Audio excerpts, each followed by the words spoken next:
Well, good morning, good evening, good afternoon, good night, wherever you are. Hey, welcome to another live stream. Here we are, broadcasting live in beautiful downtown Atascadero.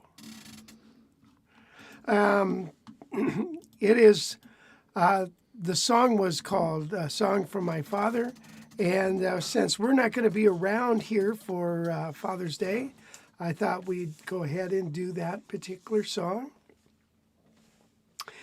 And a Horace Silver song, kind of a tricky little thing, but it's a wonderful little ditty. So we've got Wes here working the cameras. Hey everybody, good morning. We got lots of stuff planned for you today. Yes. Yeah. Tell them all about it. You're just going to have to wait and see, man. It's going to be fun. It's going to be fun. Thanks for hanging out. Yeah. That's for sure. And Gail is, I think, working the message board. She's busy. Our great-grandkids are here visiting. And, boy, it's awful early to pop a beer, Wes. Well, you drive me to drinking this early. So. Son, you're going to drive me to drinking, and don't stop driving that hot rod or ligging.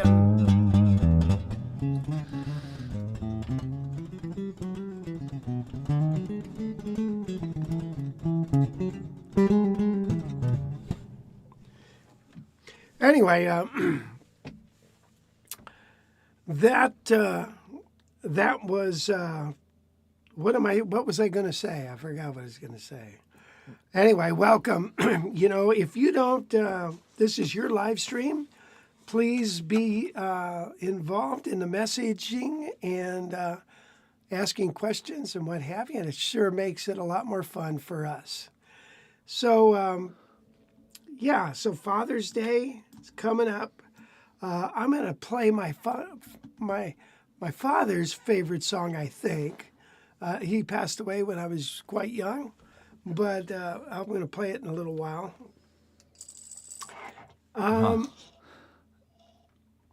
What song is it? Well, you have to wait and find out. Oh, look at that. Teaser. Teaser, yeah. Yeah, big teaser. She's a big teaser. So, we've got a lot of things planned. Where should we start? How about we start with this comment here? Roland Mueller points out that Astrid Gilberto passed away. Really? Can you play CORCOVADO? Quiet Night of Quiet Stars. Of course, yes, really, yeah. And she was the voice of Girl from Ipanema.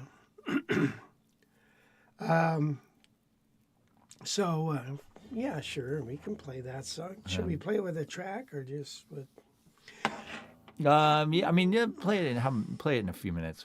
We'll play it in a few minutes. But so I didn't know. I had no idea who that was. So now I do.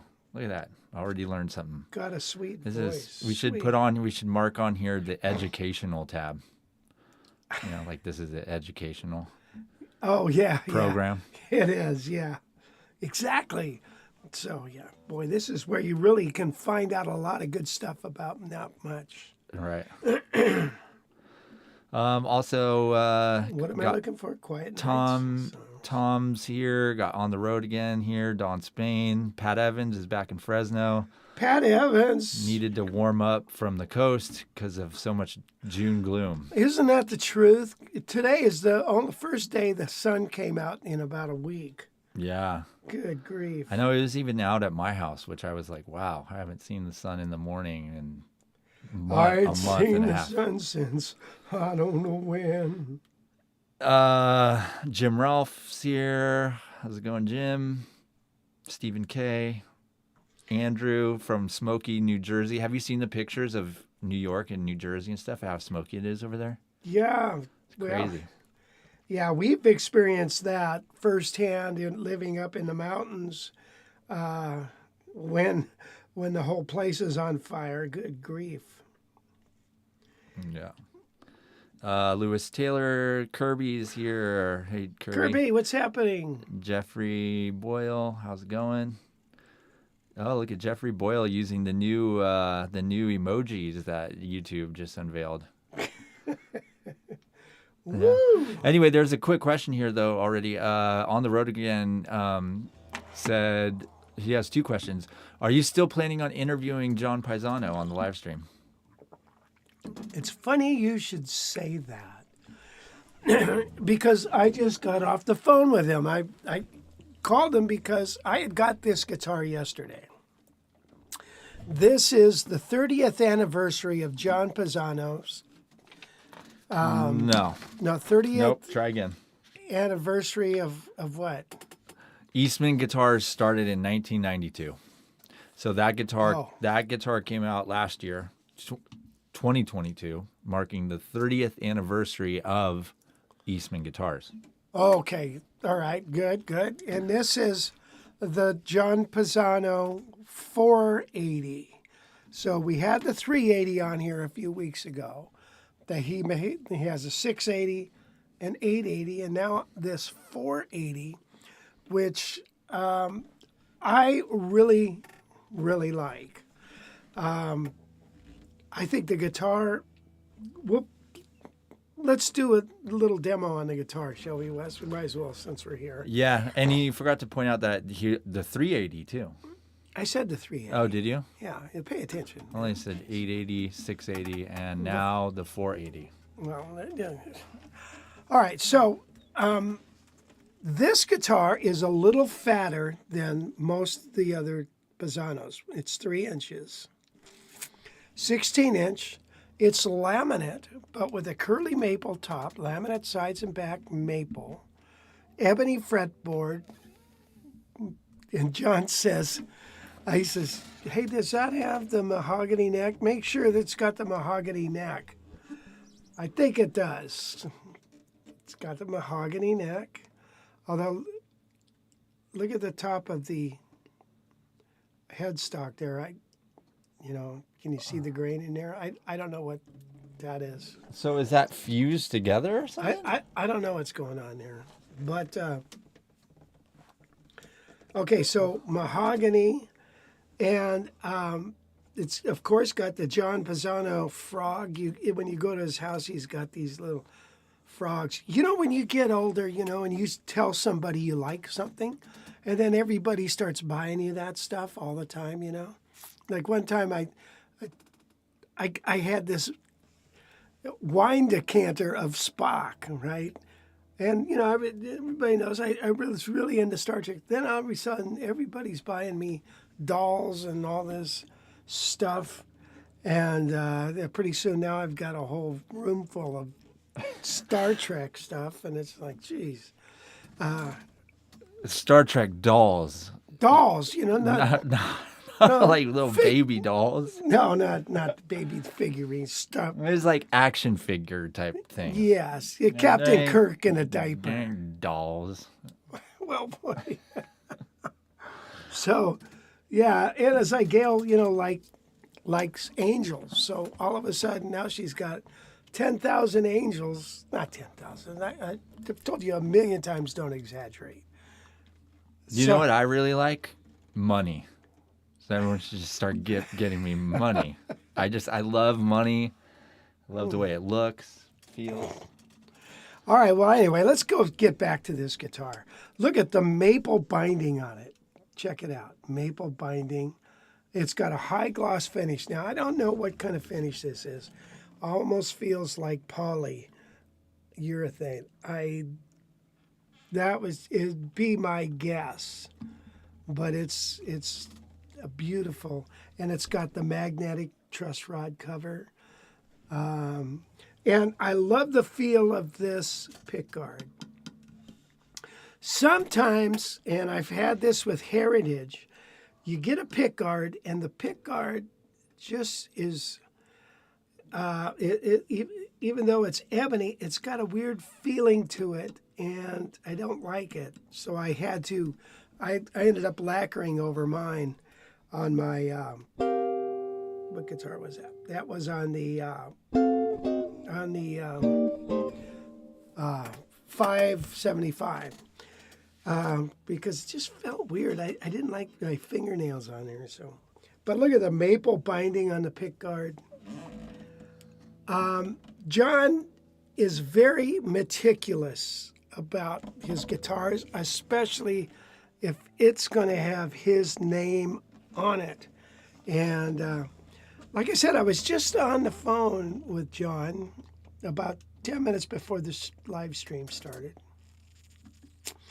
And he said, well, we finally got these markers to go over so you can see them not only this way, but this way too, you know. So I could actually use this guitar for teaching. So that was nice. That's another bit. Now, let's see. The neck is solid mahogany. It is not it's not the other ones are in the Pisano line. They are three-piece maple, which, by the way, I heard from the rep that the Pisano, what? The neck is maple. It's maple? Yeah. Oh, well, John was saying he thought it's supposed to be mahogany. Well, Mike Taylor pointed out in the chat that, yeah, the neck is maple, and then just looking at a few sites here, it appears that it is maple. Okay, it's maple then. Yeah. It's hard to tell. I mean, it's got such a finish on it, boy, but the neck feels beautiful. I did do a little fret work on just the edge here, and I get out all my little grades of sandpaper, and I get this feeling really soft, so you're not going to hang up on that. That's one thing I do to these guitars. I also have to cut the bridge. Zoom in on that bridge there, Wes, if you can. Do you see that? On the nut? The bridge, this. Oh. Where the thumb screws go, you got to notch it a tad. See, I have to notch that a little bit so I can get the action down where I want it. You see that notch? I bought a special sander to do that.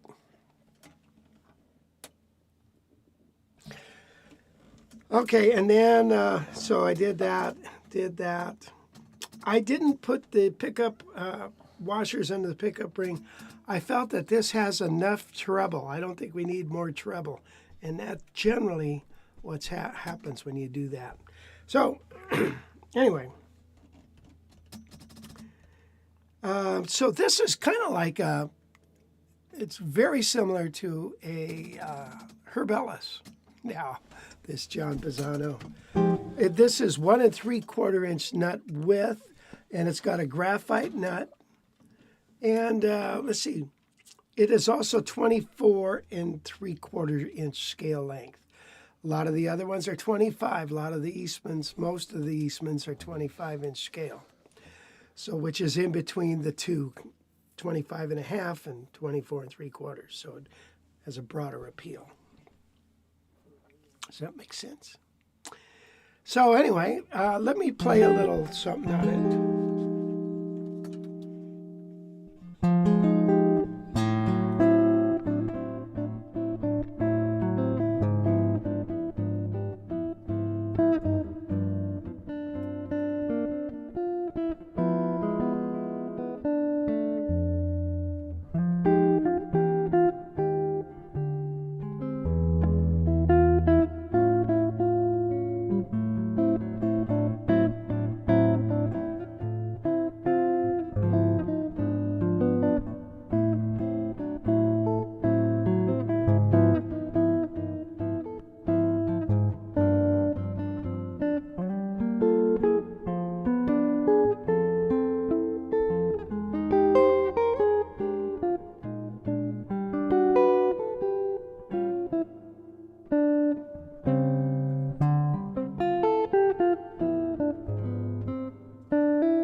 Sorry, I got a little mixed up there.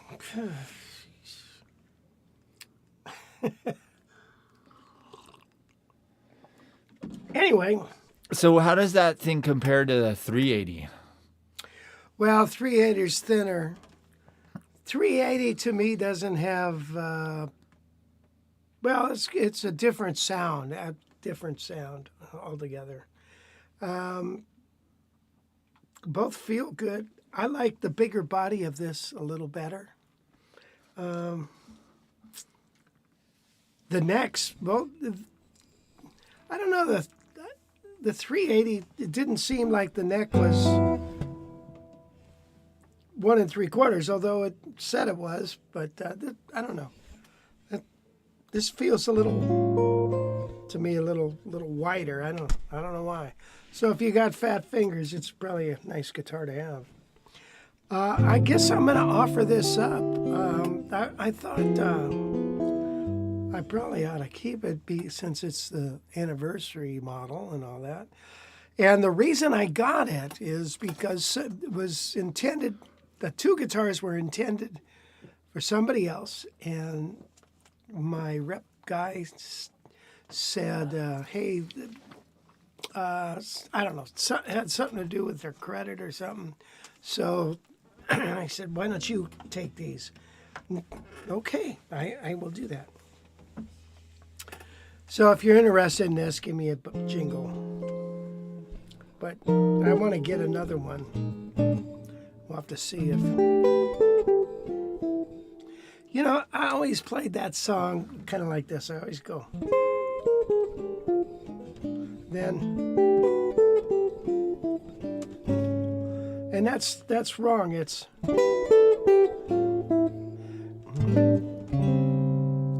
down to that note. So it's a minor chord, right?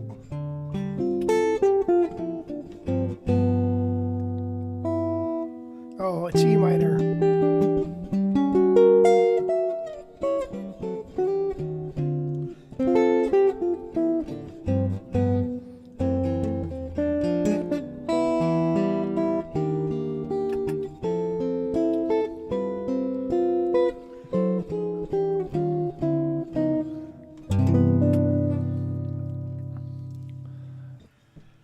Do you want to hear it acoustically? Yeah.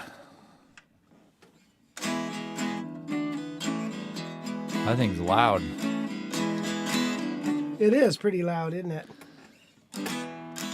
I mean, all those Eastmans seem like they're louder than the other ones. Than Gibson's, absolutely. Yeah. Yes. Why is that? Well, I don't know. The thinner top, I think there's less wood in there. But this top feels just as thick as Gibson. I don't know. I don't know the answer to that, Wesley. Yeah, it's pretty loud, yeah. And you can hear it when you're playing it when it's on, too. You know, they have that weird acoustic Yeah. gypsy jazz like thing going Yeah. on. Yeah. Also, so are they making those new still? Or was this like a 1-year type of thing? That's a good question. I don't know the answer to that.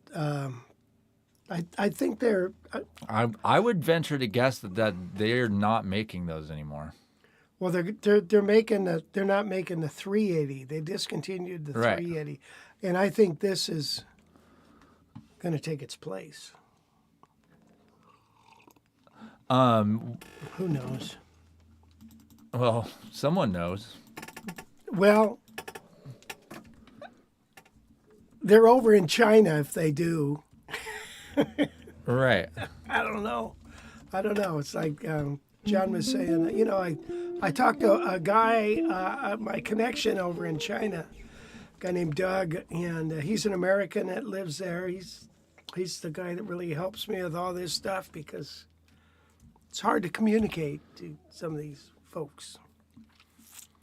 But anyway, that's beside the point, you know. I don't know. That'd be a good question. I'll ask Steve because I want to get another one of these. These are sweet, very sweet. And it's finally one that I can teach with because of this. So you can see where the frets are. So anyway. Yeah, because I don't know. It just a lot of things that I see about this guitar say it's like the AR480CE limited, LTD, limited, LTD, 30th anniversary, LTD. Oh, So really? I'm not guessing that this is going to be like taking over the 380, unless I don't know. I don't know. You know, John was saying they've had such problems getting wood, certain rosewoods and mahogany and stuff, and shortage is getting to be. You know, if you want a good business, you should grow some trees on your property. You know, and then in 90 years, your great grandkids could cash in on that wood. So think about it, Wes.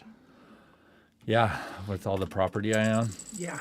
Well, you'd start off, you know, in a pot, and it's some like driftwood guitars. How about that? Oh, there you go. That's the Nice. wood I got. nice light wood. Right. Yeah. So anyway, this is gosh, I want to find that out because that's going to be because there's a lot of them for sale on Reverb. I think they're around $1,600. Yeah, anywhere from 16 to 2,000. Are they? I'm seeing. Yeah. Yeah. So I think it's a lot of guitar for the money. Just I think it's beautiful too. This, to me, the lights make that much more yellow than what it is. It's a deeper golden yellow than what looks to me on that camera. Wouldn't you say that? Yeah, for sure. And then also too, like the brown, I felt like when I first saw it in the other room that it had like this, like a burgundy almost quality to it or something. It does. Like it does have a burgundy. So yeah. I'm pretty sure that's a poly finish though. To me, it I mean, it looks thick. That looks like a thick. It does. Lush. Not quite as thick as like that Epiphone Joe Pass. That thing had like a inch of clear coat on it. Clear coat does wonders, doesn't it? Right. It's like a resin. Might as well be like a resin coat. Like completely like kill the wood. But so wait, what's the deal with the 580 then? Is that like so all these are all these like it's like John says, and then he's like, well, I don't want it. I want the 580. Yeah, the 580 is nothing to do with John. Right. By the way, this has John's signature up here too. It has nothing to do with that. I don't know. Originally, it was a Norman Brown guitar, and then that fell through, and it became the 580. Who the heck knows? As John says, I can't keep up with all these numbers. I don't know. I hear you, man. I can't keep up with that either. I don't get it. Jeez, can't you just name them? Name them something like the. Like what the Pisano 1, Pisano 2. Just be like just as confusing. Well, that's true. That's true. Yes. Ay. So we have. Speaking of guitars and all that good stuff. Why don't you ask Eastman to make a Rich Severson model, the 390? Where do you plug this damn thing in? Yeah, the 180.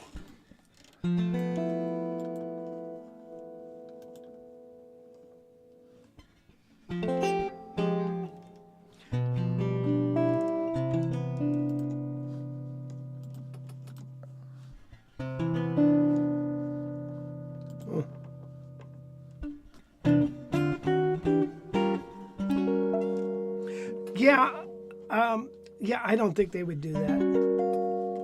It's like John says, man, they're making all these solid body guitars now. And I guess that's because they want to get on the rock and roll market. They want to make money.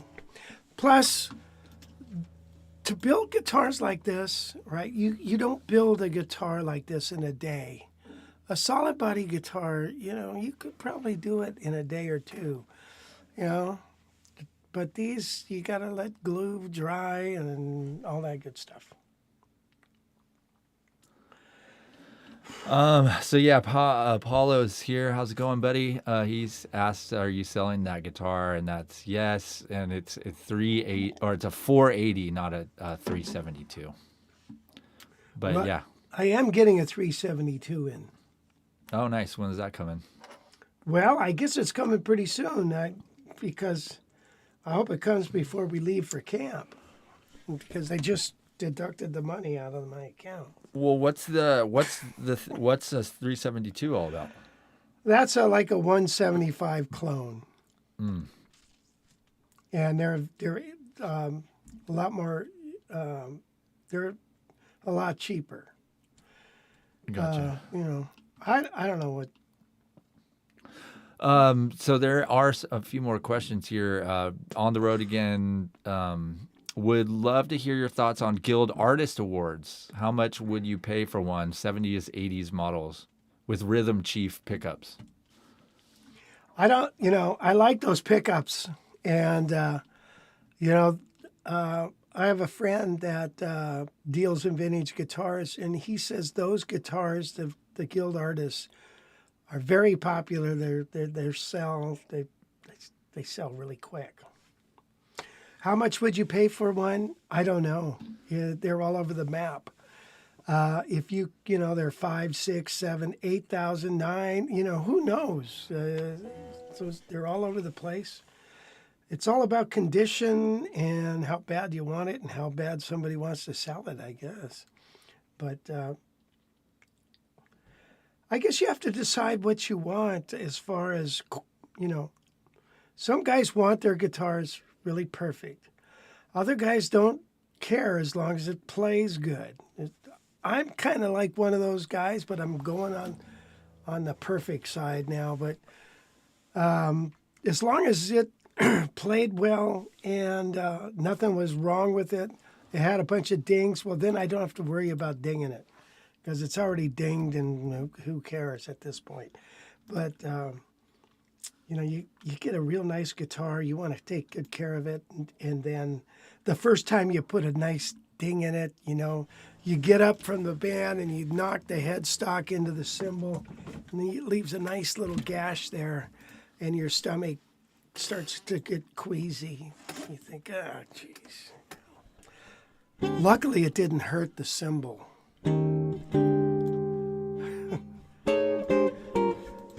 Adjust this a little bit. Oh, here we go.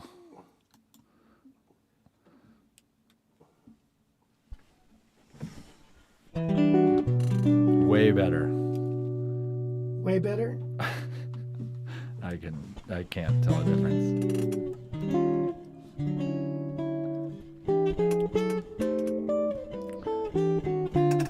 Fred Gunter asked, have you ever owned an original vintage D'Angelico, and what do you think of them?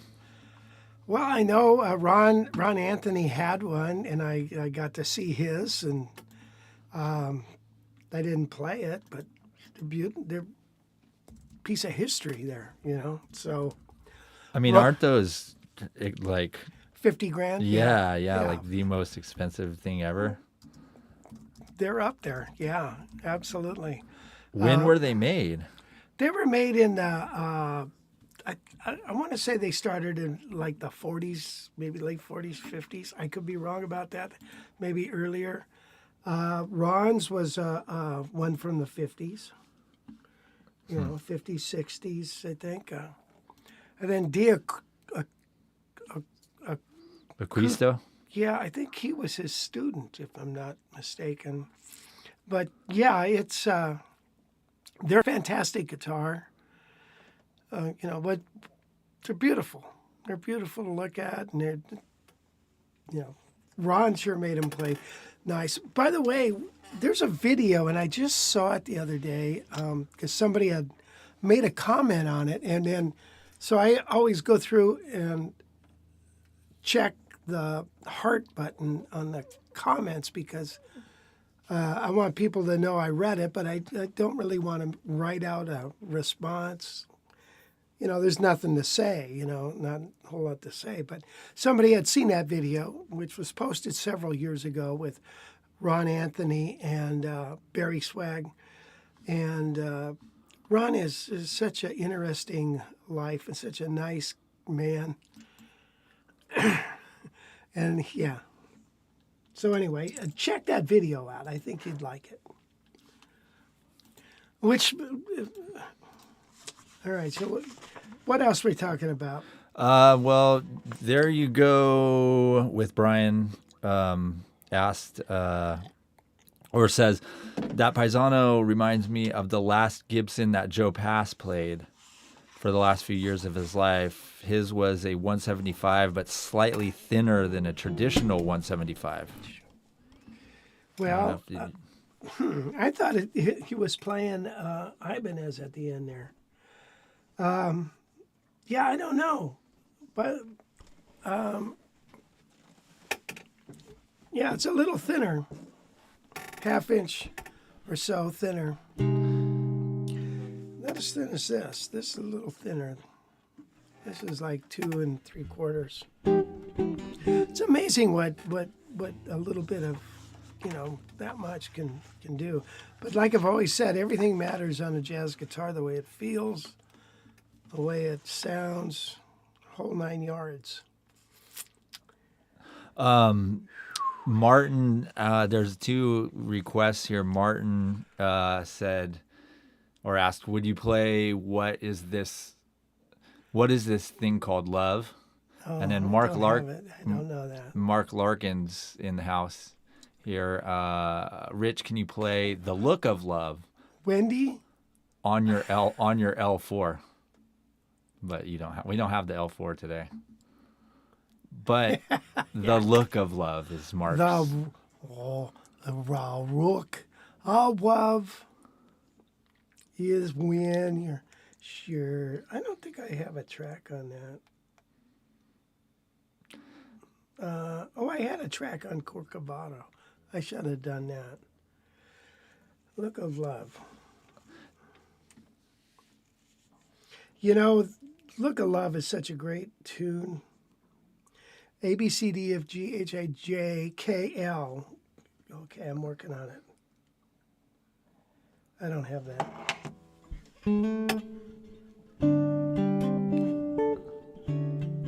Martin asked, what do you think of the Peerless Monarch? I don't think of it at all. I've seen them. I'm familiar with Peerless. They make a nice guitar. Peerless makes for everybody. Gretsch, Epiphone, they make for everybody. So that's their own little brand. So yeah, I unless I got one in my hand right now, I really don't know what to think of them. My overall feeling of Peerless, I think I've said this before, and Pat Evans knows this because he's got that guitar. It was the year 2000, a Millennium guitar, and that was one of the finer Peerless guitars I've ever played, and it was a floating pickup, and it sounded really unique and felt good. It was really a nice guitar, nicely priced. But some of the other guitars that I've played of theirs, to me, feel dull. They don't feel alive. So whatever that means. So like your Joe Pass Epiphone is probably made by Peerless, you know, that same factory, you know, Yeah. Let's see. Eddie But Davis. do you want me to play The Look of Love or no? Oh, sure. Yeah. Oh,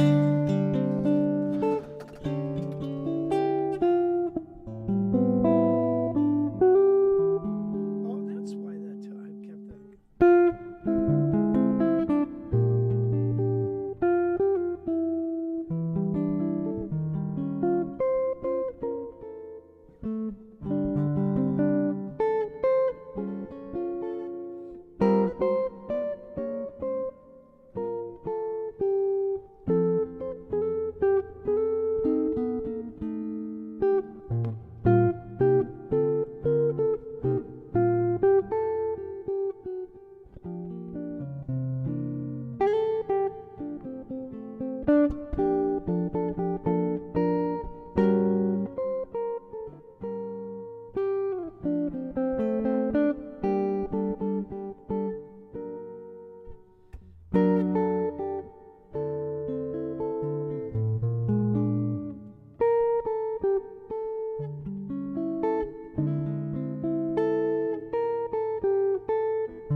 Something like that.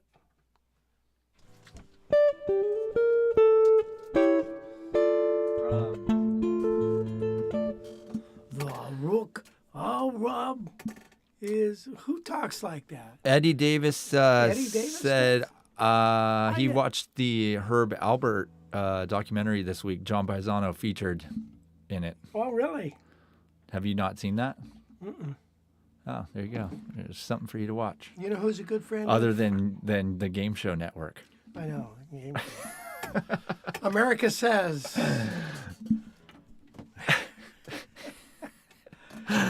Wow. Jim Rolfe. It's time to play The Feud. I don't. Yeah. I mean, some of them are decent, but God, that seems like that's. Yeah. Anyway, going a back- good use of your time. For sure. Going back to Herb Albert. Chris Montez knows Herb Albert very well, and I was wondering, was he on that documentary? Because Chris was one of Herb Albert's first artists, you know. Yeah. Yeah. I guess you'll have to watch it. Herb Albert and Jerry Moss. I had auditioned for Jerry Moss when I was in high school to join the merry-go-round. You didn't get the gig? No, well, you know, I was pretty intimidated, and I was going to be the bass player, and Jerry Moss is, he said, yeah, I write out all these bass lines, man. Can you read this? And he plays me this bass line on a tape, you know, and blah, blah. Can you, you know, I'm like, yeah, I guess so, you know. I'm sure I could, you know. Well, maybe I didn't even say that. You know, anyway, yeah. So I didn't. And then I went home and learned it. So, you know, everything happens for a reason. I just didn't. It didn't work out. So, and I kicked myself for being so shy about that whole thing, and so for years until I finally forgot about it. And then after about 3 or 4 years later, well, 30 or 40 years later, a friend of mine, Pat Flynn, says, hey, man, didn't you play with the merry-go-round or something? And I'm like, oh, yeah, I forgot all about that. Huh. Interesting. Yeah, that's what you do. Just bury it deep. Very deep. God forbid I don't want to you deal with it and I just don't wanna accept it, but just bury it. bury it. Yeah, that's healthy. Jim Rolfe says, I still think you should change out the pickguard on Brown Sugar. But then Eddie Davis says, wait, I like Brown Sugar. And Pat Evans says, there it is, the Severson Brown Sugar model. That's I love it. I love it. Yeah, I think we ought to I don't know. Stephen K says, I'm waiting for the Rich Severson signature model to be available. So we all are for that. Yeah. Yeah. Need to find a company. William Reeve. I think I played that in your booth at the Fresno Guitar Show back in the day. I'm guessing he's just talking about that Peerless guitar. Oh, yeah. That's right. I probably had it then. That's where I first met you, huh, Bill? Yeah, at that guitar show. Jay Terser or Randall Vandergriff says Jay Terser made in the same factory that makes Washburn, Oscar Schmidt, Hagstrom, and others. Are so nice. I own one. They make Hagstrom? I didn't know that. That's what he said. Jim Rolfe played with Emmett Rhodes. Yes. Just recording Emmett Rhodes. And he was the leader of the merry-go-round. He was talented guy. I was listening to the Beatle channel one day, and they were interviewing Julia Lennon. And Julia was saying Emmett Rhodes is the closest thing to Paul McCartney in his own right that any other player it could be. And wouldn't you say that's true, Jim? And yeah, I would say very talented, man, but he got into drugs and just had a crappy life at the end of there. So I guess talented kid. Let's see. Paulo asked, when will your album with Chris be released? Well, they're hoping we're going to release probably 4 songs at once. Just do 4 and 4 and 4, and we hope to get those, start mixing those after the workshop. So, the songs, so like 4 years. Pretty much. Pretty much. I'm gonna go ahead and say about 4 or 5 years. And then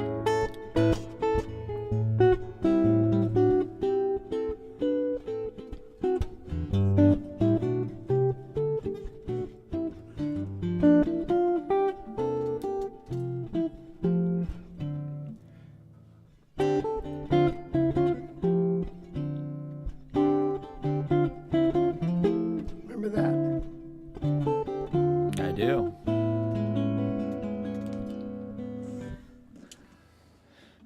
Let's see. Let's see. Oh yeah, Eddie says that he sat in with a friend in El Cerrito on Sunday, and a woman asked for "Call Me." So Chris Montez is not forgotten. Yeah, that's nice. Yeah. Well, he's a talented young man. He's got a cool voice too. It's a different kind of Well, very much so. very recognizable, you know, Yeah. distinctive type of thing, which is always cool. Musician for a Week has thanks for asking this again. He wants to know how much that 372 is going to be. Gee, I don't know. I don't know how much I'm going to pay for it. You know, I got to look at the statement. I don't know. I don't know what they're going for. But you can bet that when we do get it, it's going to be, we'll feature it on this live stream. So when we have it in our hands, and ask us again, and maybe or ask him again, maybe he'll have something for you. Yeah. I mean, what do they go for? Like what? I think they're around 12 or 13 or something. Yeah, Look them up. It's in one of the, Reverb, I don't know. you know, one of their more affordable Yeah. guitars, right? Archtops. Yeah. They used to come in 371 with a 1 pickup configuration, and believe it or not, I think I like the jazz sound of the 2 pickup one better, if I recall correctly. So yeah, they're nice guitars. Not as nice as that. I wonder if you could call them and see if they could put brown sugar on that pickguard too. Maybe so. It might not be too late for that. So Yeah, that would be cool. You can't get enough brown sugar, man. You know, it's like French toast with brown sugar and maple syrup. Oh, give you the jitters for days, but it's good.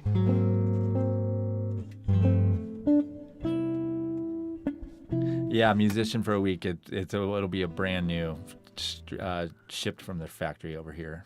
So Yeah, not yeah. a used guy. No, it'll be brand new, and I'll work on it, make sure it's all done. I was thinking, you know, you spend a couple hours working on these things. We got to get the camera going, you know. Yeah, no, that's on the list. I've got a few things got going on right now, just a couple.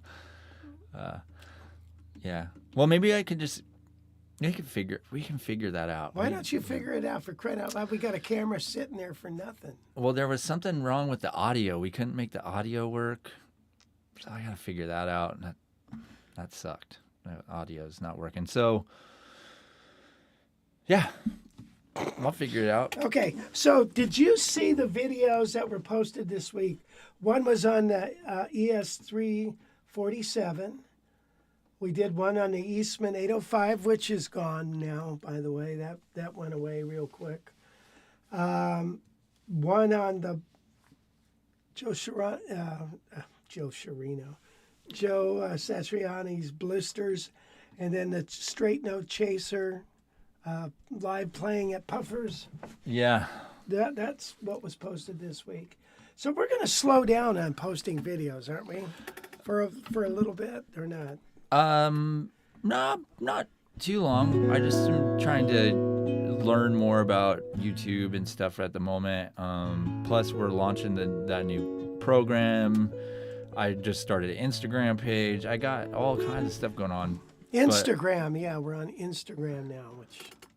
Which we do need you to follow us, and we're going to play a little video a little bit later about one of the posts that we just posted. So we're posting kind of new stuff on Instagram that's a little different than YouTube, and we want you to check it out. But I'm going to put right now the link to follow us on Instagram in the chat. So if you have Instagram, please follow us.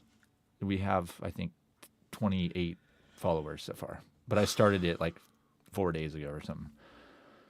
Okay. But when you know what's interesting is there's a lot of cool stuff on Instagram. Is there? When it comes to jazz, yeah, it's cooler than Facebook. Facebook sucks. Facebook just really sucks. Okay. I mean, it's just there's just more The straight Facebook? up, just more straight up content. It's not all memes and like weird stuff. Like it's actual people playing jazz on. Imagine that, right? Like, really? Not like memes of like the Beatles, and that's just weird. Interesting. So if I were you, I would switch over to like, if you're gonna jump on social media, try jumping on Instagram for a little while, and I guarantee, even with just the stuff that I've followed, which is 30 accounts, you're gonna be like, wow, this is actually a lot cooler than Facebook. Like Facebook is just so random, and stuff has nothing to do with other stuff, where it's like, if you really want to just consume jazz and hear what other people are doing and hear people play, then like, boom, that's the place to go. It is, huh? Even more so than YouTube. Well, YouTube is very vast. It's so huge, you know. True. But YouTube's better than Facebook. Oh yeah, For sure. Yeah. Absolutely, I agree. But Facebook. Yeah. I think Instagram does a better job of maybe just curating the stuff and making it really consumable, whereas like YouTube, you kind of have to type something in and then like see what pops up, and you know, that sort of thing. So Instagram, you'll just pop up, open your thing and be like, oh, look at this. Oh, look at that. Oh, cool. And then when you're bored, then you put it away. I see. Let's play something up. I want to play something up. We haven't played anything really up.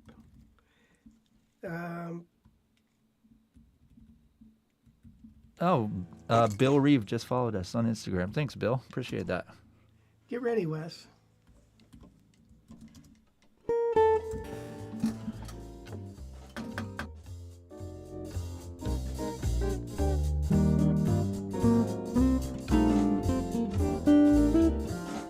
Hey, why don't you restart that? All right, all right. Here's Stella by Starlight Pass.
There's one of those classic endings. Crash and burn. It's like the train, you know, that falls off the trestle. Yeah, it's pretty good. So Steve G, Impalo, and Luigi also followed us on Instagram. We got 4 followers today. Yeah, thank you, look at that. guys. I'm pumped, man. Pump. We're going to pump you up. Yeah. That's good. Thank you. Also, Philip B is here. Philip B. He Philip says, hello, guitar friends. Is the Eastman guitar made in China? Yes. China. There's some documentaries about the Eastman factory. And the Eastman basically is a village. They originally started off making orchestral instruments, cellos, violins, double basses, and that's where they got their start. Then they got into guitars, and then they're into brass instruments. So it's this one city, and the whole city is Eastman. And they don't make other brands. They don't make for Epiphone or any of that other stuff. They just make Eastman. So, I remember when Eastman first came out, and that was 30 years ago, really? Good God. Yeah, 1992. So, they were kind of they were big at the NAMM show. Everybody was like, wow, check these out. Because they jumped in to a market where everybody else kind of gave up on, like Gibson had their 175, and then they had the 165, which was like a 175, and then they had the out of reach L5s and all that at the time, and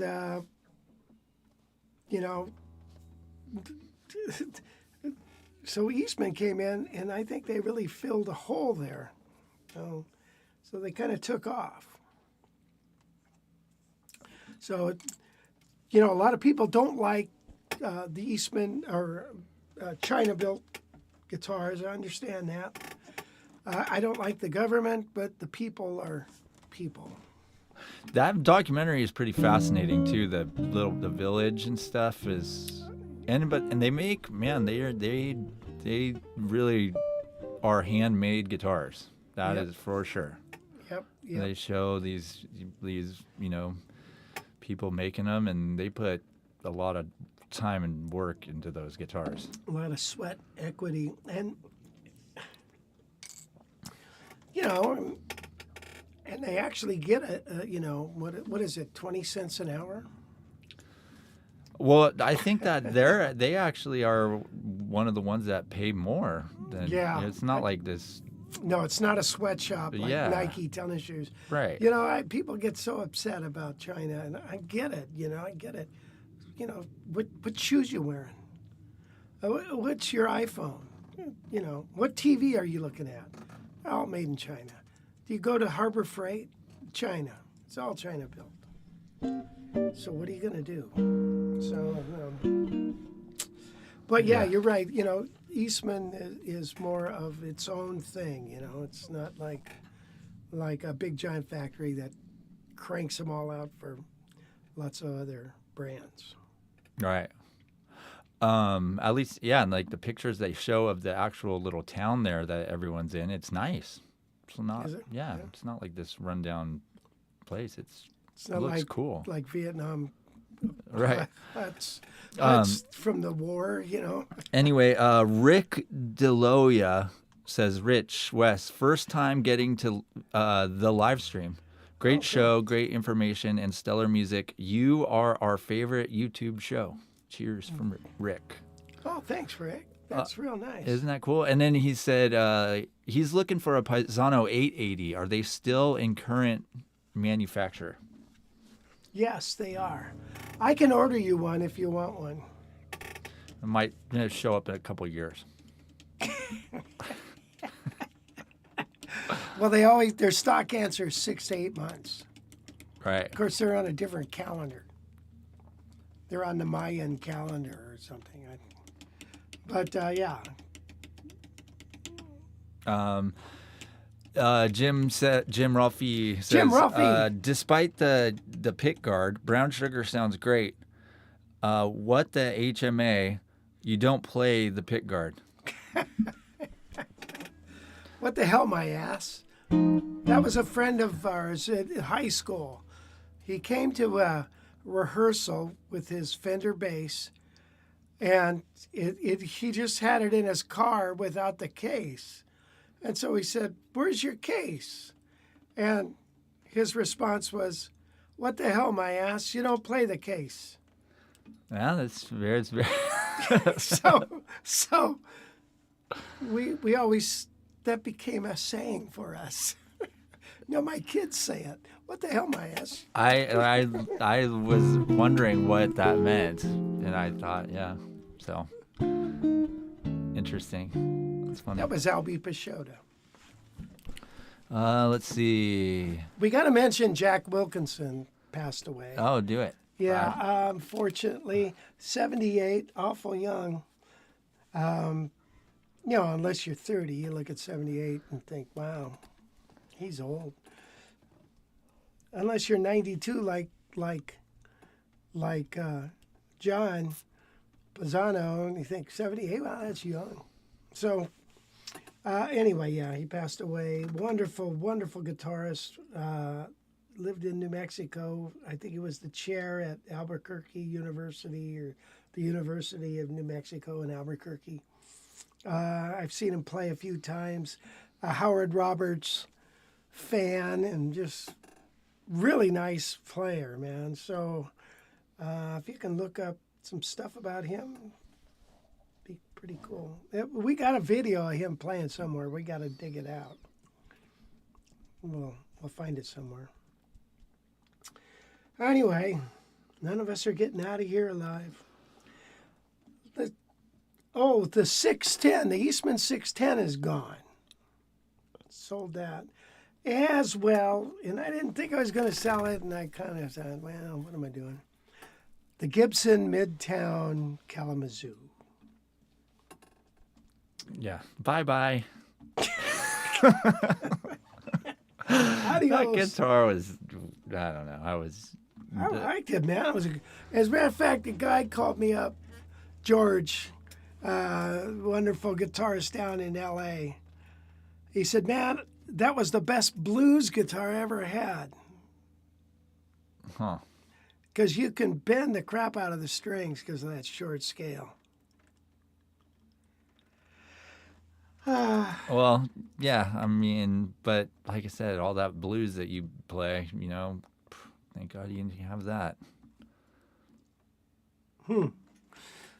Yeah. Ann asks, are you going to stream from Yosemite Camp, which starts on Sunday? It starts on Sunday. Well, what do you think, Wes? Are you going to?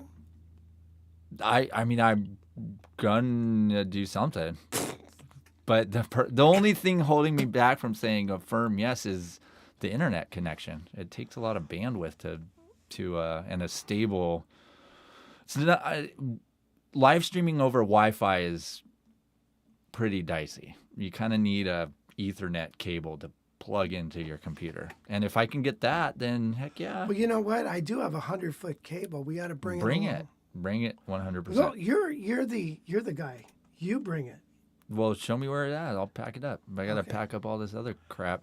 But either way, I'll post some videos and stuff. Day of kind of thing. Gonna try to show you guys some stuff of what's going on and keep you in the loop. So, right. Just make sure you subscribe to the channel and you get the notifications. Because like I said, I hopefully post a few things, while we're there. But I do want to live stream on Thursday this little Q&A session that we have with the instructors. I think that would be fun to do. So we'll keep you posted for sure. Okay, good. I just saw Anderson, who bought the 610, got my Weeksmith, thought you guys were gone this week. I want to find an ebony bridge for the 610 when I get it. I don't think it's going to help you any. The ebony bridge is, you go to Stu Mac, you can buy one there. But the bridge has got to be fitted to the arch, which is a painstaking thing. You got to tape down sandpaper and then take the foot and get it to fit the arch of the guitar. It's a long process. You just can't. You can. You buy a bridge and throw it on there, but half the time it's not going to fit correctly. I don't think you're going to gain anything by putting an ebony bridge on there. If anything, it's just going to brighten things up. And that guitar is already, well, unless you want to brighten it up, whatever.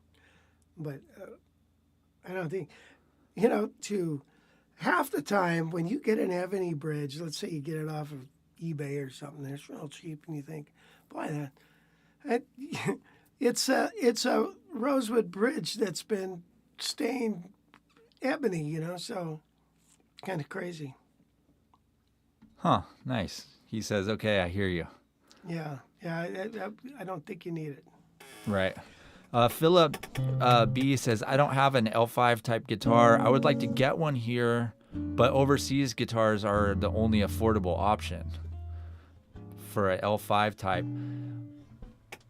That's Overseas? well, I mean, like a Samick or a copy, right? Oh, I see. Yeah. That unless maybe you could find something that's close, that's like a Godin, that's Canada. They don't make a big fat guitar. Oh, you've seen their whole. I've seen their whole line. Yeah, sure. Yeah, because we know how much you love to research these specs. Well, I've been to the NAMM show. You see them all there. Oh, you just answered Musician for a Week's question. Have you been to NAMM? Oh yeah. I was at the NAMM show when it was just starting, and it used to be at the Marriott Hotel at the airport, and so it was. Let's see, what year would it that been? Would have been like 1972. Wow. Huh. The Airport Marriott, huh? The Airport Marriott. Yeah. That's interesting. Yep. That's when it used to be a lot of fun to go to the NAMM show, because we'd go with the guy who owned the music store, his son, and it was carte blanche, and he'd buy drinks, and we'd go out afterwards, and it's like, oh my, I hope we make it home. It seems like now, like, okay, you got NAMM, right? NAMM is just so big. I mean, that Anaheim Convention Center, what is it, like 3 floors of stuff? Like, It's just, like, each floor is like 60,000 square feet, and there's like 4 floors of stuff. And you're just like, it's, the basement is like these little tiny mom and pop, that's like where our booth was essentially, right? Downstairs. And there's just no way you could ever see everything at NAMM in those 4 days. You would need about a month. Yeah. If you really wanted to talk and especially if you go there, all right, we always go on Thursday, the first day. It's not as attended it's not as crowded. You wait till Friday, it starts getting real crowded. Saturday and Sunday, forget it. You can't even walk up the aisles. And then everybody's so burned out there's so many people. Oh my God, it's like... Oh. Yeah. And then, of course, you end up with anthrax when you get done, because you've caught a wonderful, wonderful cold now from COVID, China or something, That's where COVID first came to Southern California, probably. Actually, the first case, I think, was in the Bay Area. Oh, really? Yeah. Or one of the first few cases, for sure.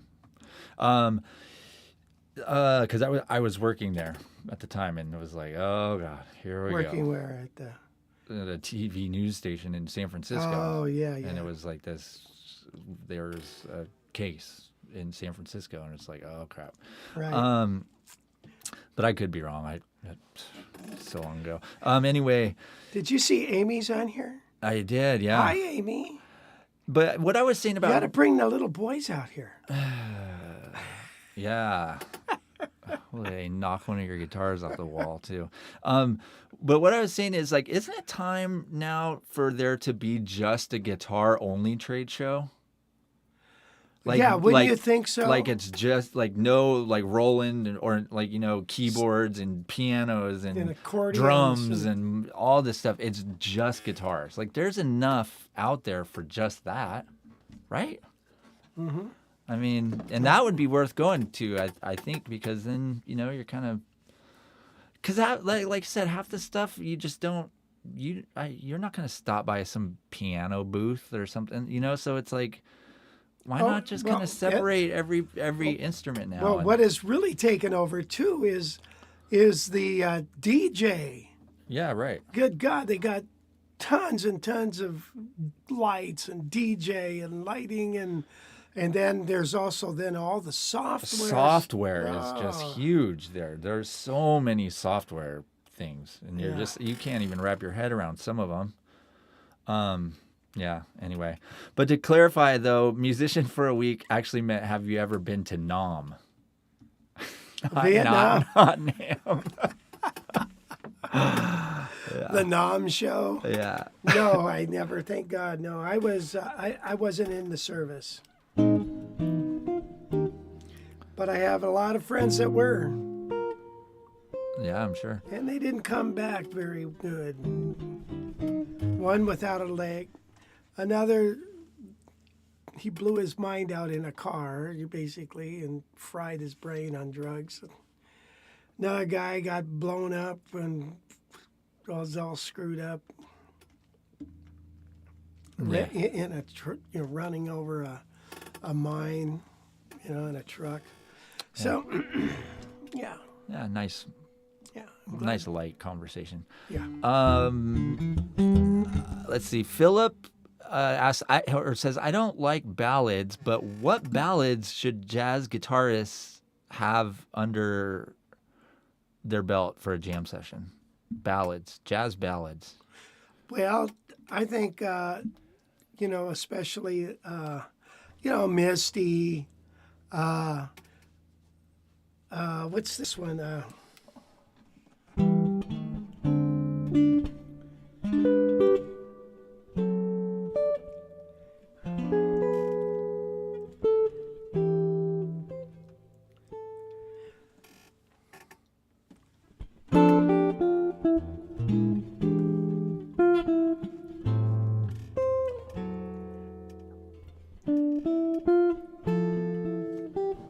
My One and Only Love. Those are good ones right there. Of course, Body and Soul. Do those three and then we'll talk later.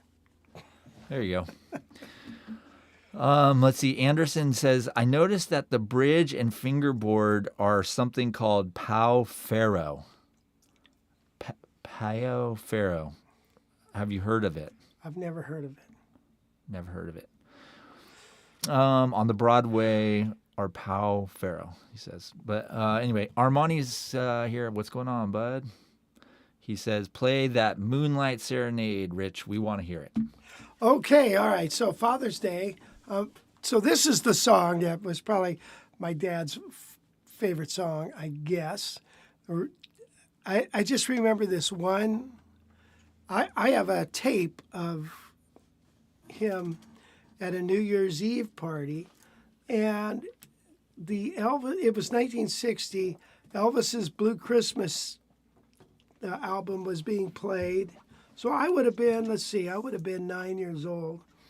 And then in the background, then after that, Moonlight Serenade came on, and he said, oh man, it's so good to hear that.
with this chord here. Shoot.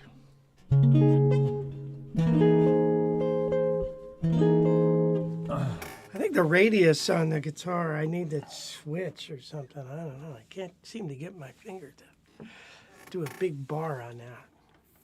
So anyway, yeah, Moonlight Serenade, which is a Glenn Miller tune that he did as an exercise for his music composition class. How old were you when your dad died? I was just going to turn 12, Got it. so 63. Gotcha. Yeah. Jim did some research for us here and says that Pau Ferro is a tighter density than rosewood. It's a type of wood that has tighter density than rosewood, meaning slightly less frequencies are absorbed into the fretboard, results in a brighter, snappier tone while still retaining the depth of rosewood designs. Thanks, Jim. Jim, that's a real snappy tone on that guitar you got. That's I mean now see how educational this broadcast is. Oh, it's now I just learned the second thing. What was the first? I forgot. Yeah, I forgot also. Can't remember. It was something really, really good. Yeah. Oh no, I learned who the Astrid, whoever it was. Yeah. Yeah. Cool, man. Yeah, we're learning a lot. Oh, you want to do a lesson? Do you have some news to do? Why don't you do the news? I don't. Good boy. Do the news. I have one story Good. here, but it's not great. You better hurry. Just. So, you know the song that most Americans want to learn how to play on guitar. Yes. Can you guess what it is? Yes. What is it? It's either Hotel California Nope. or Come on. Led Zeppelin. Oh no, those are too hard. Oh, what is it then? Well, you're leaving, so you're never gonna know. It turns out it's actually this song by Oasis, Wonderwall, which is a 90s, came out in the late 90s, early 2000s. ukuleleworld.com did this study that, funny it's Ukulele World, but they did this study that kind of aggregated all the lesson downloads and what people were choosing when they were downloading these apps and wanting to learn all these songs. Oasis Wonderwall was number one, but number two. So that one, the reason why I say it like, oh, Wonderwall, because it's just kind of random. Now, number two is Lynyrd Skynyrd's Sweet Home Alabama. So that makes perfect sense because it's got that catchy, intro. You can tell it's not hard. That's what I think that the Oasis one was number one, is because when you hear the intro to it, it's just it sounds like a guy strumming chords, so similar to Sweet Home Alabama. But Wonderwall doesn't have the lick. At least Sweet Home Alabama has like, so it's a little harder. But yeah, like Led Zeppelin, I think people would hear that and be like, oh my gosh, that's way too hard. I can't learn that. So there you go. Yeah. Go ahead and learn the Oasis Wonderwall song.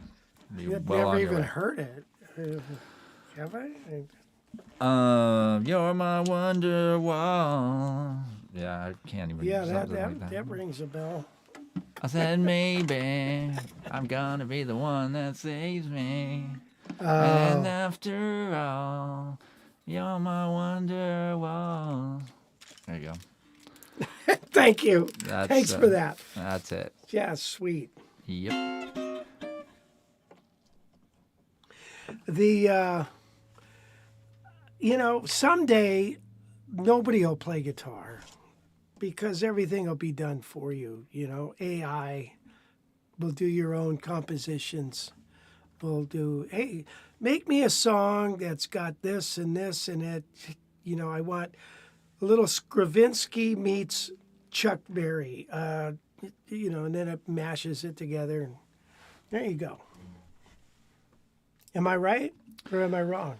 I mean, I don't know. I feel like there's gonna be some sort of like revolution at some point against technology. To be honest. Oh, I agree. For every advancement, there's always a backlash for everything, don't you think? Well, the companies like Facebook, for example, are trying to take everything too far, and they're finding out that like people just don't want that. Like there's a certain point to where people still need to go outside and do stuff. Still need to like meet up face to face with another human being and enjoy their company without technology involved. So like the perfect example was like Facebook and the metaverse that they put all this money into, that everyone's going to put on this virtual reality glasses and there's going to be this new world where you're going to just sit in your living room, but you're going to go meet other people at other places in this metaverse. And that thing ate crap. Oh, really? That's maybe They're losing. I mean, they're laying off so many people, and because they bet so big on it, and it's like, no one wants to do that. Like, people still want to go meet people outside and go visit people. Like, do you really want to go to a birthday party where it's just you with some goggles? Yeah, sure, you could see another person and like hang out with them, but it's not gonna ever take the place of actual human contact. Yeah. Or contact with nature. Like those are things that are built into a human that are 100% necessary for you to live a life. So the more I think these companies keep pushing and pushing and pushing, the more there's going to be this like point where people finally just take a stand and they're like, look, we're drawing the line here. We don't want that. Yeah. So, and I don't know, it could, especially with the advancement of AI, that could get to a point to where it actually sparks a bigger revolution, Well, yeah, and Elon Musk talks about that's the biggest threat to Right. humanity is AI. Yeah, I see that. Because it has access to all the information. That's why we need to have a computer chip stuck in us. So we can access the internet at any given point. But I get tired of the internet, don't you? Yeah, absolutely. Email, I get tons of email, and it's like, it's nice, to hear and talk and stuff. But I look up the clock and I think, shit, an hour's gone by. When I could have been watching The Lone Ranger. Right. Armani says, I saw those new Apple glasses. Don't like the idea, man. So this is exactly. It's like, just like, isn't it enough? And then, hopefully that these companies start learning that, like, when their ideas that they think are going to be so big and change the world and they just completely flop, they're going to think twice about, like... Well, they must have done some research ahead of time, and there must have been good reason that they made that jump. I mean, you're not going to just get a great idea and go, well, let's go for it. Wouldn't you do a sampling to find out what's going on, Well, I don't know. Ask Mark Zuckerberg.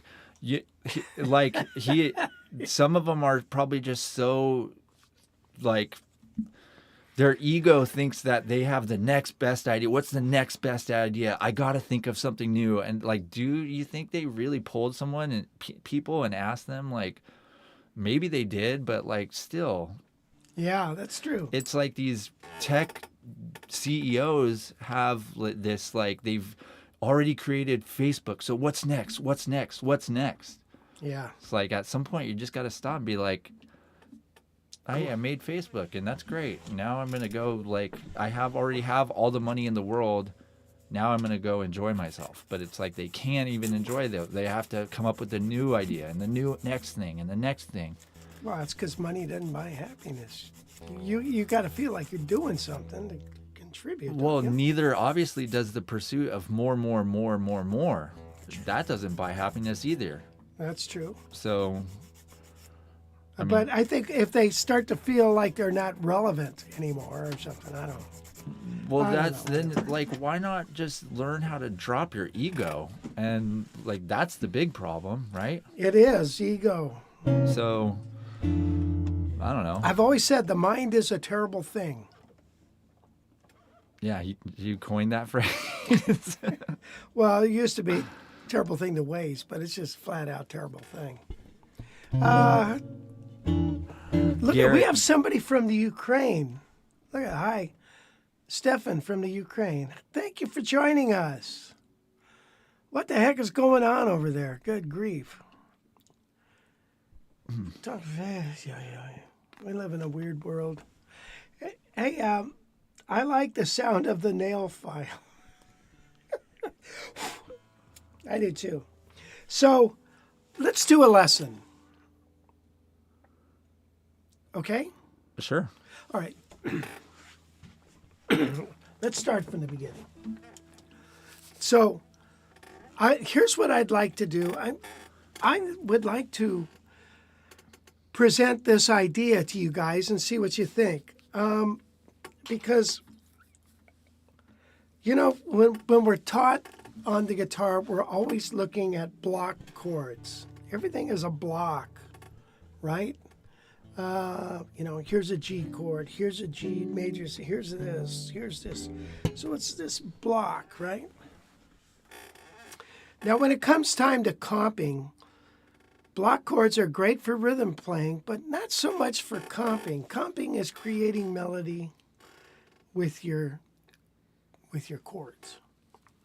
So one of the things that I think is the most important is, I think, the most important interval in music, and especially jazz music, and that is the tritone. The tritone is the most important element in music, both major and minor keys.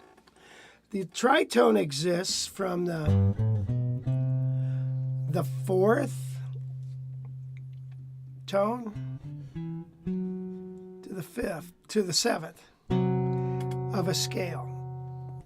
And that is what a tritone points towards tonality stronger than tonality points to itself. In other words, a C chord is ambiguous. It could be 4 in the key of G, it could be 1 in the key of C, it could be 5 in the key of F, who knows, it could be 3 in the key of A minor, it could be 6 in the key of, what would it be?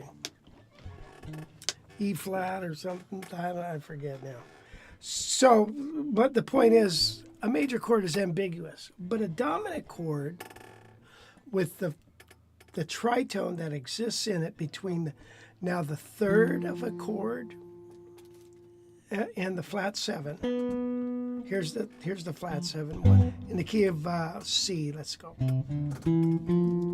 There's the 4. Here's the 7. So now over this G7 is the tritone, and you see how this wants to resolve. Okay, so this is called a diminished fifth. And if I invert that, I get this,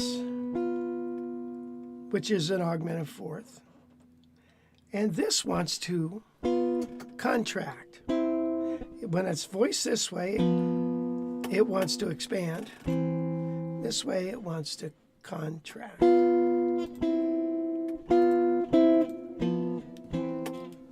Okay, so these this little interval is super important. Now, instead of learning all your chord shapes, I want you to think about just finding the tritones. So where are the tritones in the key of C, which would be a B and an F existing as the flat 7 and the third of a G7 chord? Where are they on your guitar? Well, here's a B and an F. Here's a B and an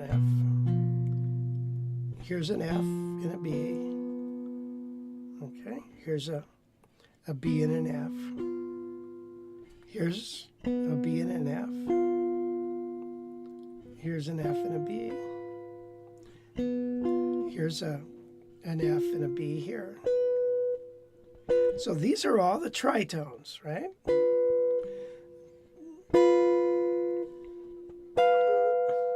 Okay, now, big deal. Well, it is a big deal because what we want are some of the tones that surround it. Now look at, here's a G7, right? When I'm playing in a group, do I always have to play the root? Why? The bass player's playing the root. He's been taught to play the root. The root doesn't do anything for the chord, really, except these two elements are the most important element of the chord between the flat 7 and the third. Now, some of the other tones that I can add in there would be, here's the open G, but I already said, who needs it? But what about this? There is the flat 9. Here's the 9. Here's the sharp 9. Now we're back to the third again. We don't need it. Let's move on. Here is the fourth, and we'll talk about that later. Let's just move on and go up here. There's the flat 5, the 5, the sharp 5, the 13. Okay. So now I've got this.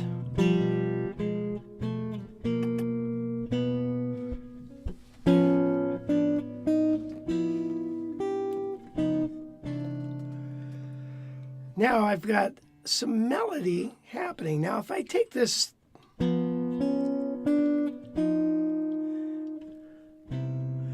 you hear when we have altered tones, it increases the pulling power of the dominant chord?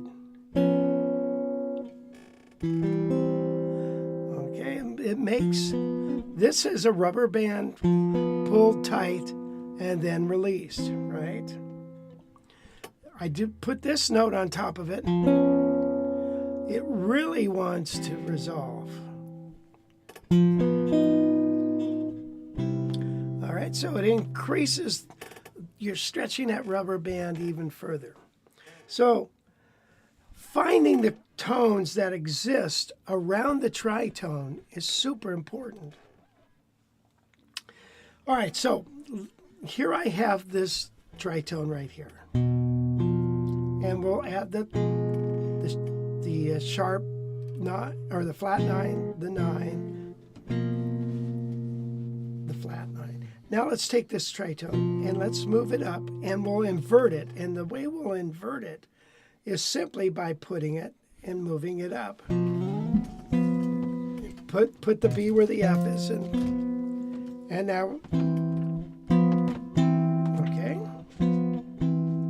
Now let's find that. So now we'll find these notes here: flat 5, 5, sharp 5, 13. So now I have this.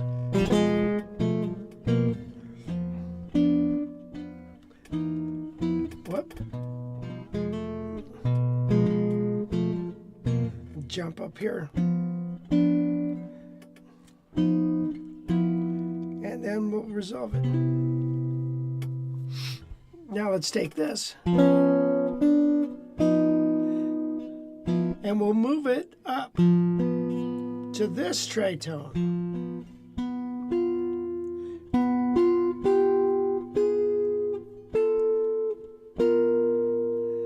So now I have, here's a G chord.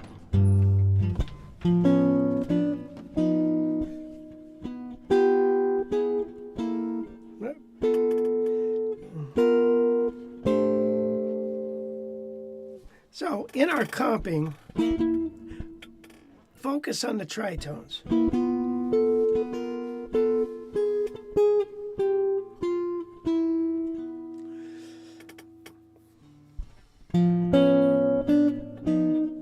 And now let's move over to this tritone. Here's the tritone here, and let's add, here's the root. We don't care too much about the root, but there's the flat 9, the 9, the sharp 9.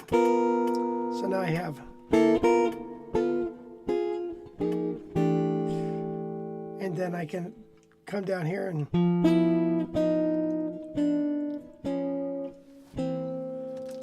it's resolution. So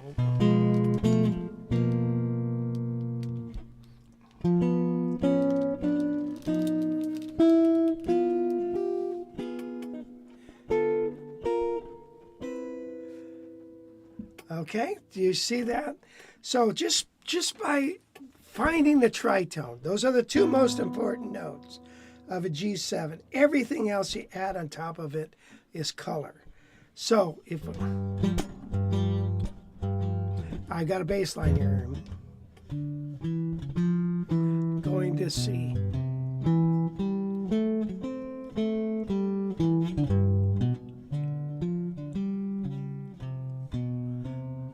Hear it?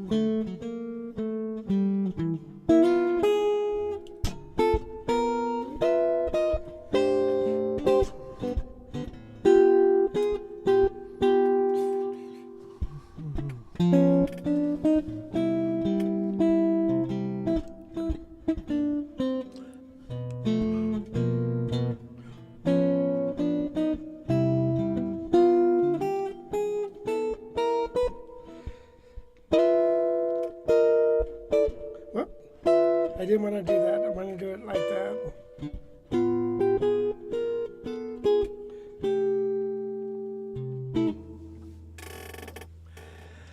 Okay, so learning just the tritones, super important of any key, okay? And then finding the notes around it. It takes a little bit of doing, but what it does do is it gets you away from, okay, this is sharp 9, this is 9, a flat 9, you know, flat 5 and all this stuff, which is all well and good, but really what we want to hear is, I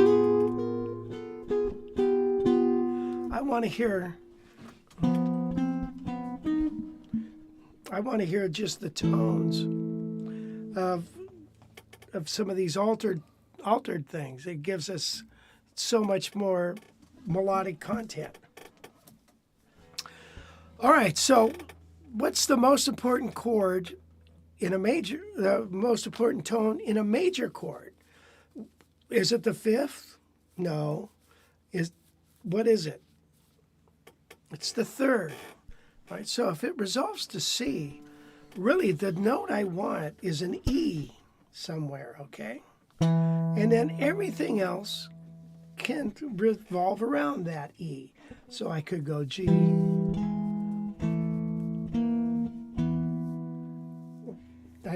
Here's a C chord, right? So here's a G chord. I went.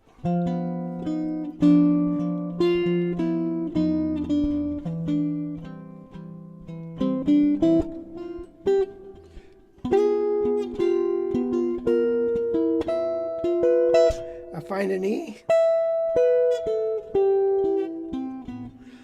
That's all I need is an E somewhere.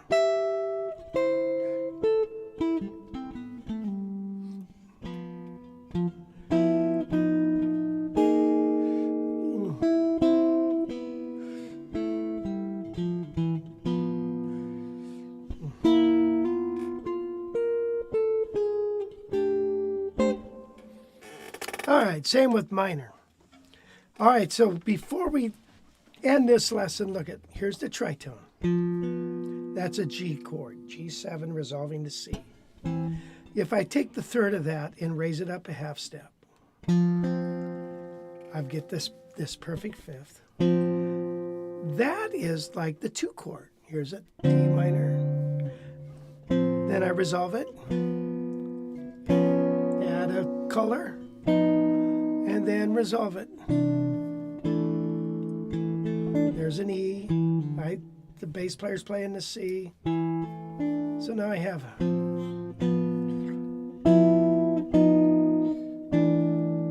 that's all I need for comping.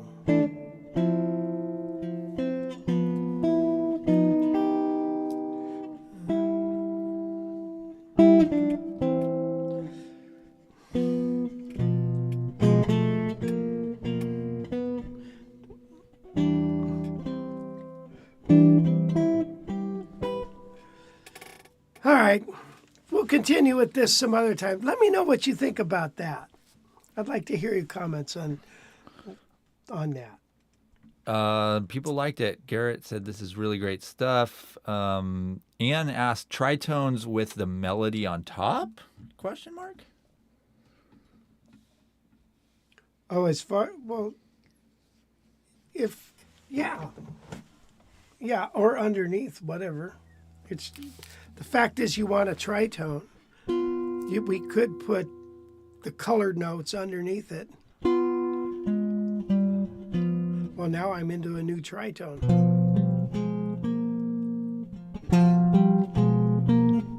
And then, by the way, you can take these and now I'm going to move to this. And move to this one.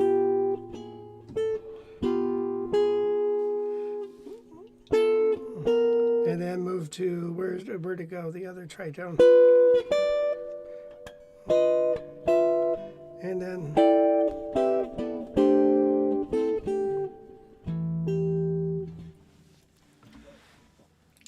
so when you say resolve, go to the root?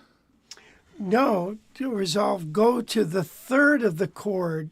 Okay, the one chord is C, let's say, in the key is C.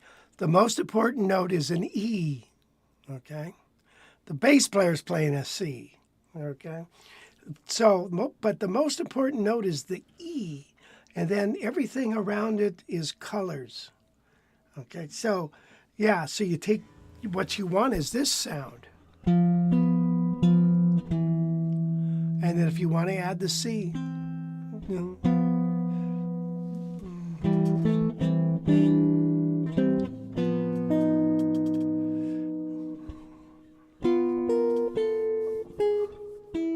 the E.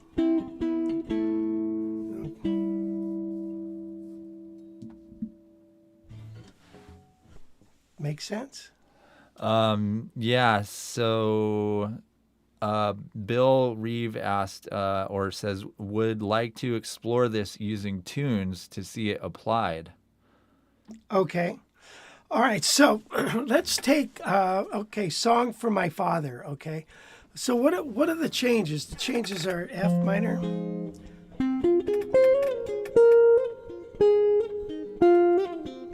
So ba ba ba do ba do do ba do do ba do do. There's a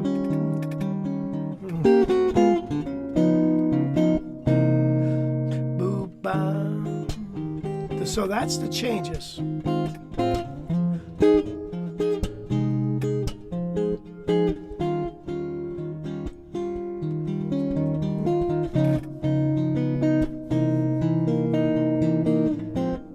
All right, so first chord is F minor.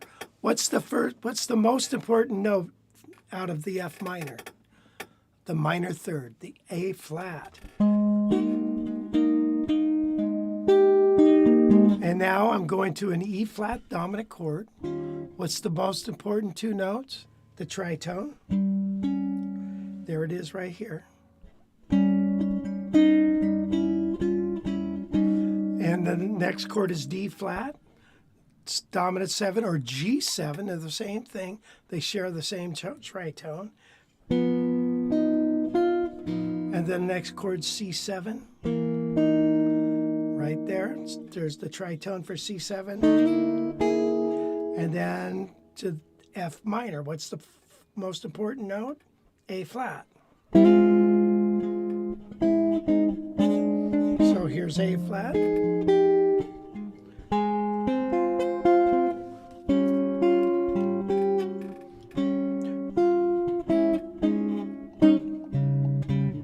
And then to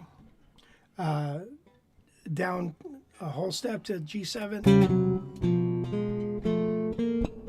C7, back to F minor, F minor,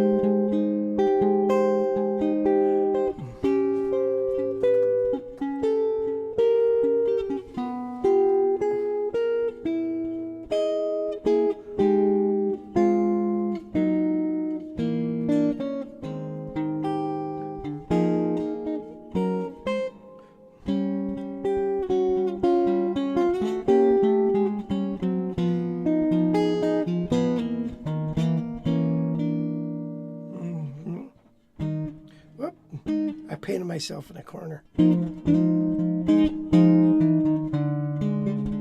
we go again, F minor. I want to have that A flat. I'm playing that boom.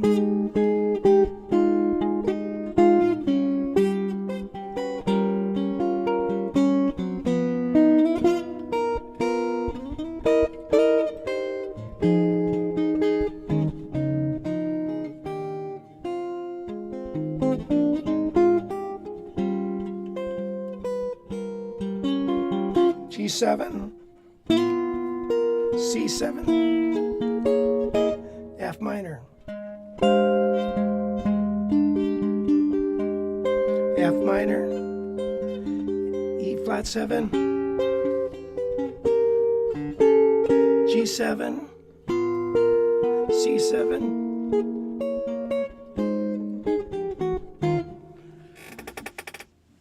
Does that make sense? It takes some doing to do it, but you're not worried about playing the chords. You're worried about finding just the important notes and then embellishing around them. And that's where you get the interesting stuff.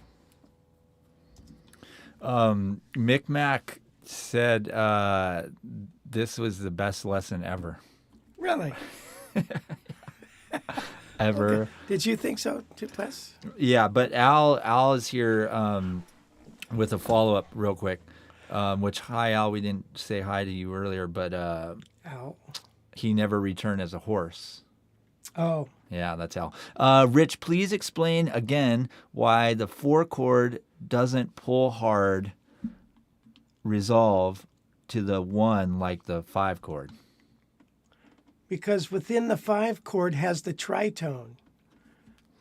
The distance between the third of the chord and the flat 7. This sound. Oops. Right here. Okay. That wants to resolve to this. Or minor.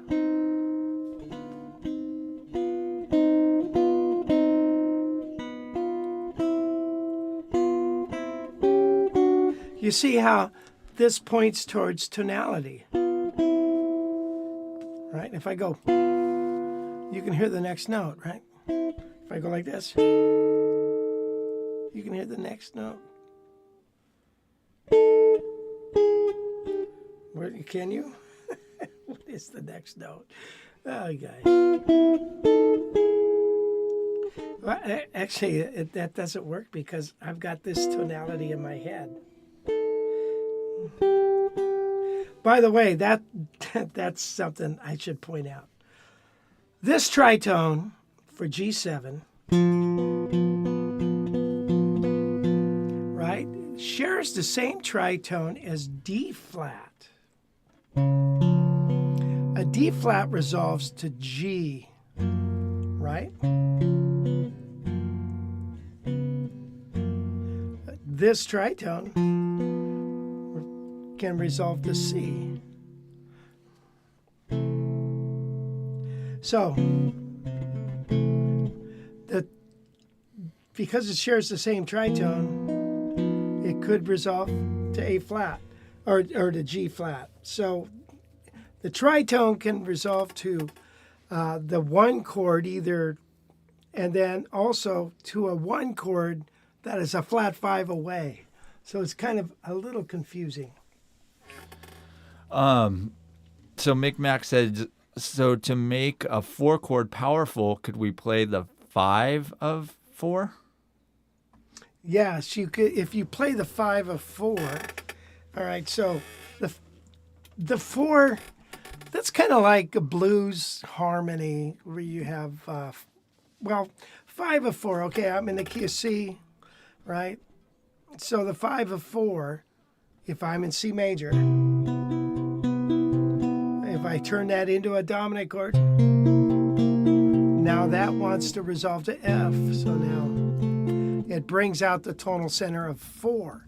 Well, 4 doesn't bring out the tonal center of C, right? Because it's a major chord. If I turn it into a dominant chord, now it wants to resolve to its one chord, which is B flat.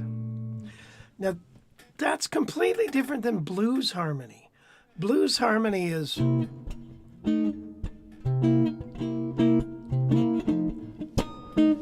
it's different. It's just it's all 5 chords, dominant chords.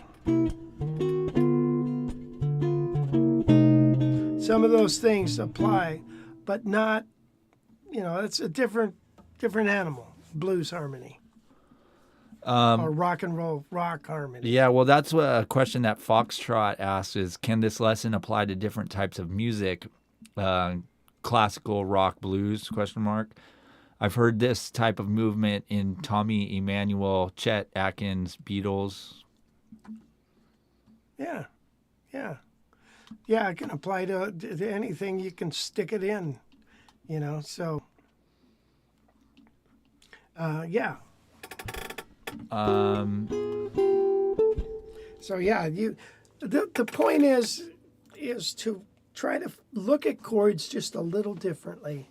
Instead of looking at roots, look for the thirds of major, a major third for a major chord, a minor third for a minor chord, and look for the tritone of the dominant chord. Okay, just look for those, and then everything else can follow. Okay? All righty. Just a new way of looking at things. And this is what I want to start with that jazz guitar accelerator. I want to, because we don't know the fretboard as well as we should. And you see, you react when you go to play something, and let's say you're looking at a chart, you react to that chart, to what the chords are. Okay, so when you see A7, what do you see? Do you see this? Or do you see an A7 resolving to D minor? Do you see that? Do you see A7 resolving to D major? Do you see this? What do you see when you see that A7? Do you see an altered sound? So it's B flat, minor, major 7, and resolving. So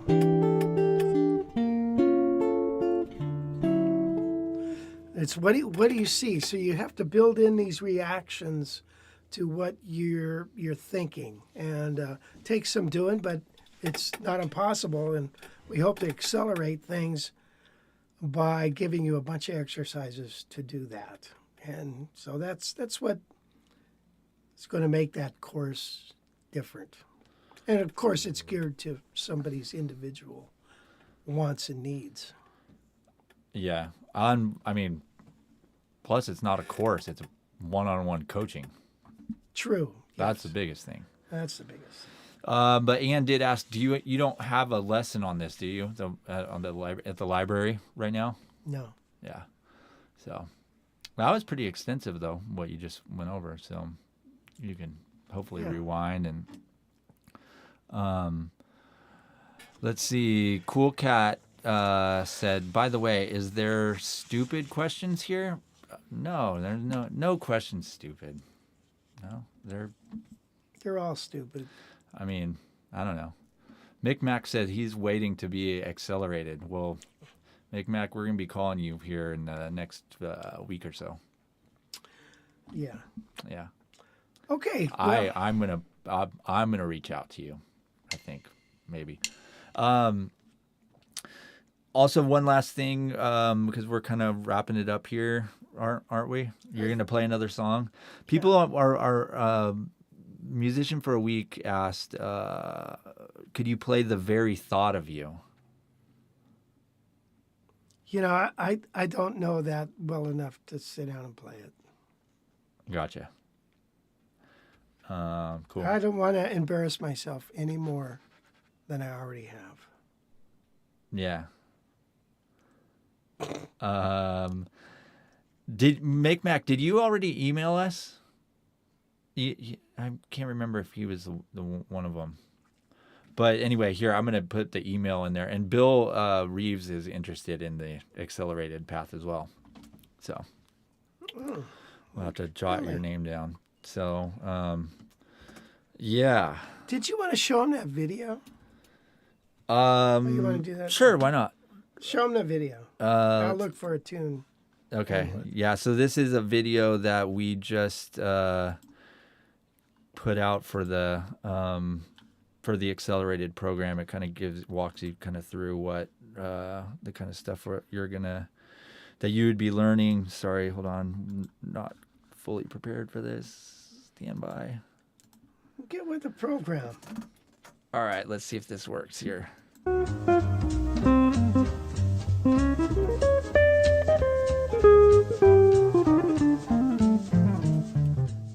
Hi, this is Rich. I'm looking for a handful of aspiring jazz guitar players who are serious about getting better quickly. I'm looking for some guys who are tired of wasting time and want to be part of an elite group of jazz guitarists who are committed to reaching their full potential. Jazz Guitar Accelerator isn't like other online guitar courses. It's not a cookie-cutter program. It's jazz guitar coaching that is all about you and your transformation. It's 10 full weeks of personalized one-on-one instruction and guidance directly from me. What I love most about Rich is the way he's able to break down very complex material into little bite-sized pieces. Well, he keeps you engaged. He has a great sense of humor.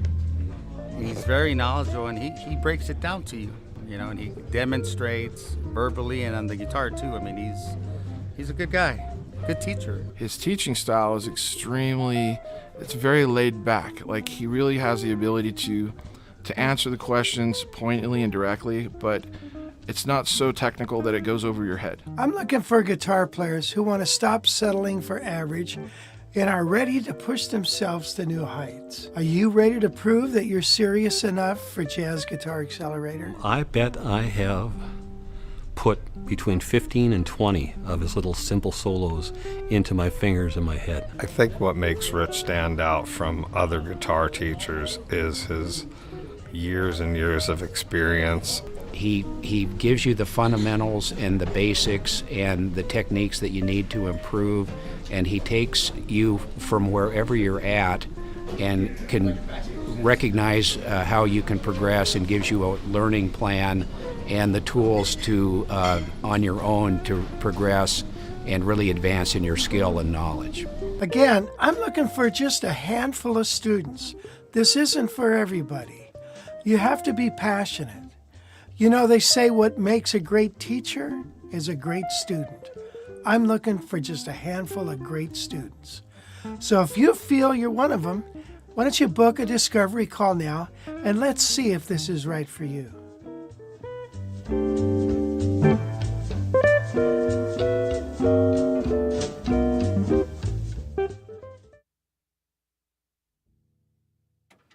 There you go. Wow. So that's I'm really something. yeah. See how good I make you look with these videos? No kidding. Man, I want to take some lessons from Rich. You probably need some for sure. You need the accelerator. So anyway, yeah, you can go to jazzguitaraccelerator.com if you want to, check it out and book a call. You can. If not, I'm going to throw our email in here because we are still in test mode. So we're not really officially kind of launched yet. So we're looking for kind of our first test group of people. So if you want to be The Frankenstein. be part of that, that'd be awesome because we could use your help. So anyway, there's the email and the thing.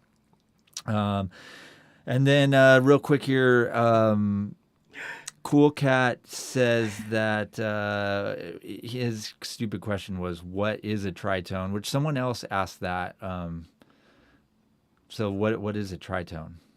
Like, what's the definition, just quickly? Oh, it's 1, 2, 3 whole steps apart. One, there's C to D is one whole step, D to E is one whole step, E to F sharp is one whole step, and that creates the tritone. Awesome. And so the tritone naturally exists within a major scale and also a harmonic minor scale. So in the key of C, between the 4th degree and the 7th. Okay? In a harmonic minor.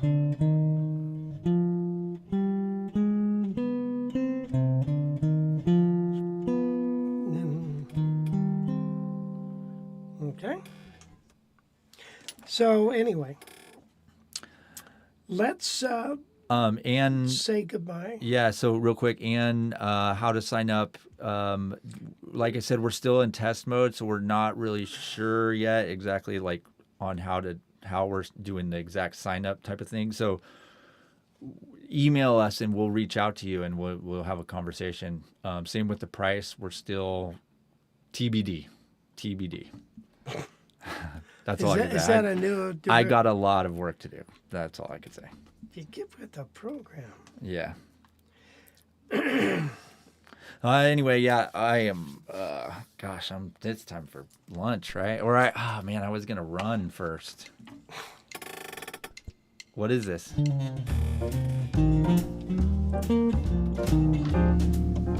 There will never be another you.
Hey, thanks, guys, for joining us. I really appreciate you jumping on board, and thank you for all your questions and being involved in this. And so we're going to broadcast probably next Thursday at least, maybe a little sooner, try to anyways, with the Q&A session on the at the camp. So, And Mark, if we can't do it live, just stay posted to our channel because I'll be posting stuff from camp. If we can't go out live, sorry, but rest assured there will be new videos from camp. right on, Wes. Yeah. Well, thank you, Gail. Thank you, Wes.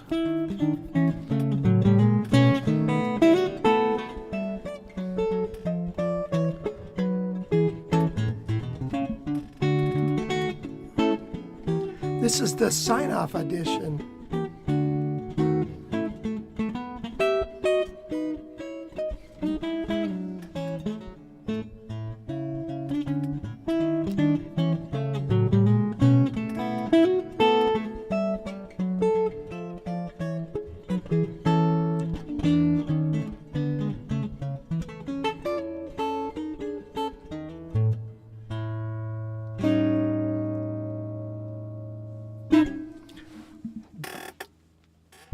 See you from camp.